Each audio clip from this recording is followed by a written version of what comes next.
Ta'ala hal tersebut karena firman Allah Ta'ala. Kenapa kita ini wajib memberikan hak mereka?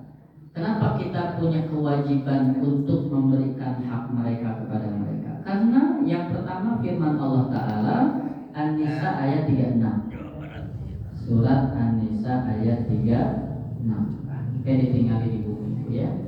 An-Nisa ayat 36.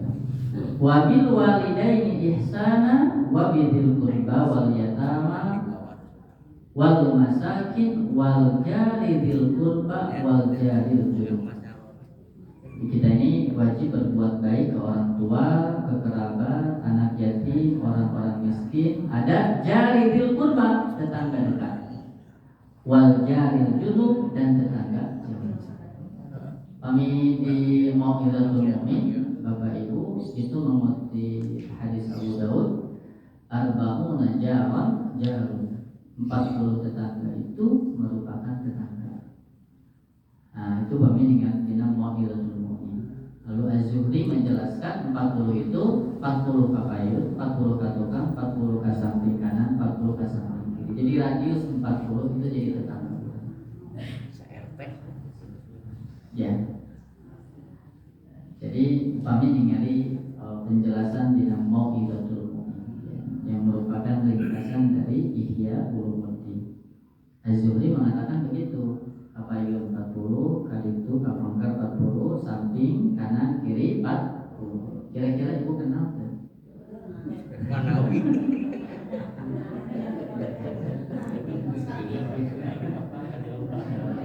lanjutkan ke RT. Tapi kalau sering bertemu di pengajian, sering bertemu di tempat-tempat umum ketika ada gotong royong, yakin bakal bertemu. Begitu.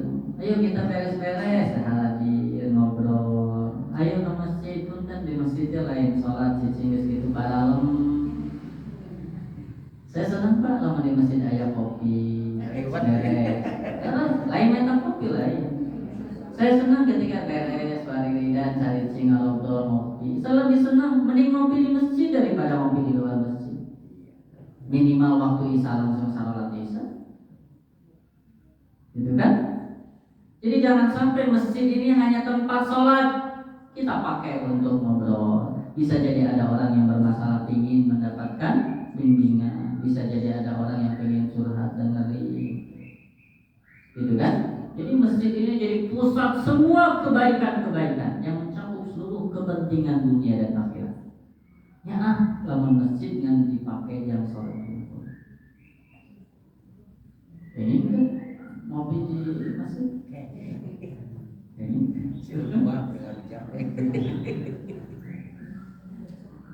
bahkan ekstrimnya benar Pak. Ya dari rencana mas sampai masang wifi di masjid supaya digratiskan supaya bangunan terus masjid. Sampai juga masang Ustaz. Masang meninggal ke tarulin. Bahkan zaman sim kering lain dina di halaman masjid Pak. Lapang badminton, lamun dari pakai badminton marah yang bola. Nah minimal sekolah lamun naik waktu duhur. Karena tu aladan. Ada. Sama kerja masing ya, jadi di masjidnya halaman teh ageng dialangi main anak-anak. Ya minimal kan hari main di hadapan masjid mau orang teh ke hese lah ngabringkeun. Salat heula, ke salat sok. Entar relatif orang-orang membahas itu lebih sarehat karuatnya. Oh tinggal ge baru da aya cari sih gitu. Kalau mah fisiknya.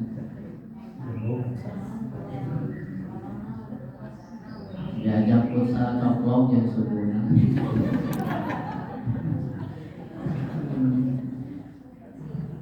Ya, kebayang tuh HP, mudun, kopi, olahraga, begadang, aja belum. Aku mulai bahwa saya senang pulsa, saya ngiringan pulsa. Saya bapak-bapak ke 97 tahun. Mas, 27 tahun nyarekan karena masih dengan saricing cara payun mana awe itu bukan serangan gitu. Subhanallah. 67 keluarga yang futsal beri kuat luar biasa. Padahal dari sarankannya nggak sekolah, tapi dari Rasulullah. Berikutnya Rasulullah Shallallahu Alaihi Wasallam dalam hadis yang diriwayatkan oleh Imam Bukhari Muslim, "Mazala Jibril yusini bil jar hatta dhanantu annahu sayuwarithu." Tak henti-hentinya malaikat Jibril yusini, dia berwasiat kepadaku. Malaikat Jibril berwasiat kepada Rasulullah bil jar, dengan tetangga, wahai Muhammad, tetangga. Sampai hatta dhanantu, aku mengira annahu sayuwarithu, tetangga itu mewarisi. Saking keras diingatkan tetangga. Jadi hadis ini menjelaskan begitu besar hak tetangga sampai Rasul terus diingatkan. Lalu hadis Imam Bukhari Muslim yang lain, man kana yu'minu billahi wal yaumil akhir falyukrim jarahu. Barang siapa yang beriman kepada Allah dan hari akhir, maka muliakanlah tetangganya. Dan Bapak Ibu, tetangga itu satu, ada tetangga yang memiliki 3 hak, yang kedua memiliki 2 hak, ketiga memiliki 1 hak ketetanggaan.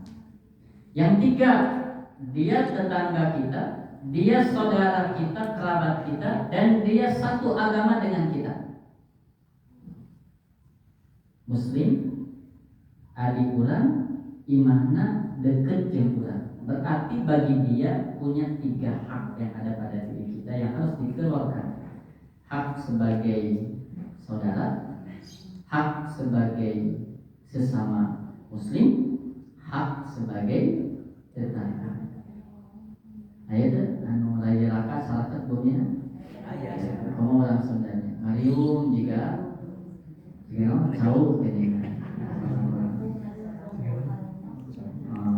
Mau kumpul ngayung pokok para makan tak makan asal ribut. Yang kedua, ada yang memiliki 2 hak. Dia tetangga kita dan dia satu akidah dengan kita, tapi dia bukan kerabat kita. Jadi orang ini punya 2 hak. Hak sebagai tetangga, hak sebagai seorang muslim. Yang ketiga, Bapak Ibu, yang memiliki 1 hak, yakni tetangga kita bukan kerabat dan berbeda agama. Maka ayo kita wujudkan, jangan sampai Islam dihalangi oleh muslim, jangan sampai Islam dicederai dan dikotori oleh muslim.